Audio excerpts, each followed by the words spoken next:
चलिए। लोग कहते हैं सरकार काम नहीं करती, लेकिन देखिए कल 12 बजे संसद शुरू हुआ था बहस, और रात के 12 बजे तक बहस चला। उसके बाद 2 घंटे तक वोटिंग चला। उसके बाद वक्फ बोर्ड के ऊपर जो बिल था वो कल पास हो गया है लोकसभा के अंदर।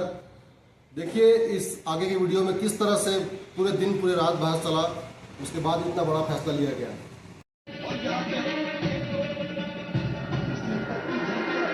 ये बिल आपकी संविधान के ये जो मूल जो ढांचा है उस पर आक्रमण है, और इनकी जो पूरा जो भाषण था वो हमारे संविधान के इस मौलिक अधिकार पर, हमारे संघीय ढांचे पर एक आक्रमण है। ये तरीका ठीक नहीं है आपका। ये नाकामी का पर्दा इस बार वक्फ बिल बना है,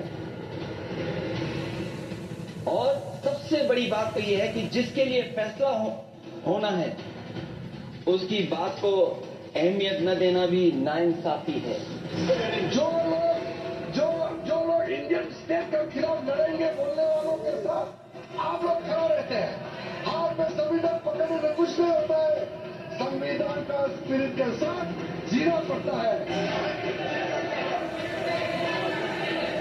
भ्रम खड़ा किया जाता है कि ये मुस्लिम भाइयों के धार्मिक क्रियाकलापों के अंदर, उनके दान की हुई संपत्ति के अंदर दखल करने का है। ये बहुत बड़ी भ्रांति फैलाकर, माइनॉरिटी को डराकर अपनी वोट बैंक खड़ी करने के लिए किया जा रहा है।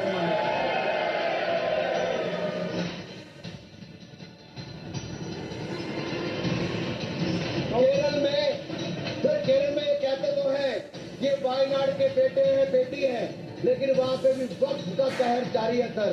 पापी वोट बैंक का सवाल है। आप वायनाड में भी चुप रहते हो, कुछ करते नहीं हो, और वायनाड का रहनुमा कहने वाली आज गायब है।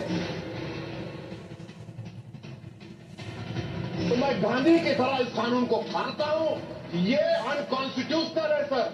इस देश में झगड़े पैदा करने का काम बीजेपी करना चाहती है मस्जिद और मंदिर के नाम पर, इसीलिए मैं इसका कंडेम करता हूं।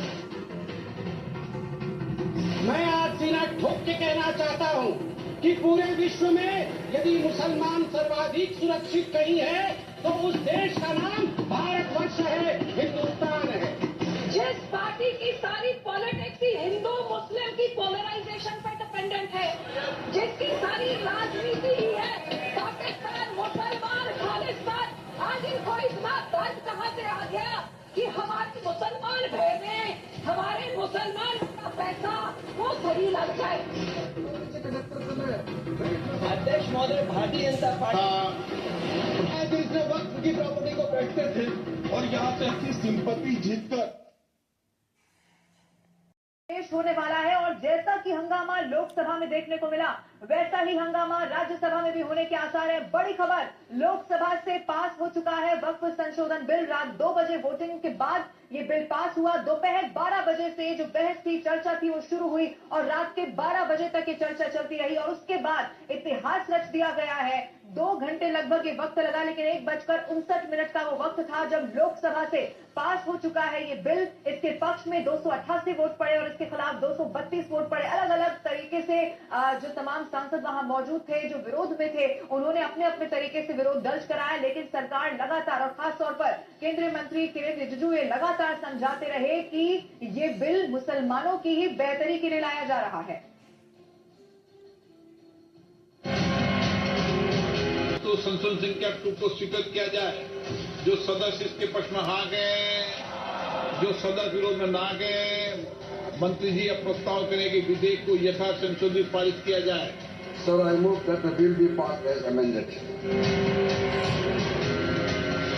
क्षेत्र का बिल है जो कि पास होना चाहिए, और सभी का समर्थन जो है वो यहाँ पर होना चाहिए। और आज राज्यसभा के पटल पर भी ये बिल रखा जाएगा, क्योंकि ये संवैधानिक प्रक्रिया का हिस्सा है। सबसे पहले लोकसभा से पास होता है बिल, फिर राज्यसभा में आता है, और ये राज्यसभा के आंकड़े और देखिए बहुमत 119 है। बिल के पक्ष में जो जरूरत है वो भी आपको बता दें 122 की यहां पर बताई जा रही है और इसीलिए आज ये बहुत महत्वपूर्ण है। राज्यसभा में इसे पेश किया जाएगा, हंगामा जरूर होगा, लेकिन आंकड़े इसी बात की ओर इशारा जरूर कर रहे हैं कि कामयाबी इसी तरह से मिलेगी जैसे कि लोकसभा में मिली।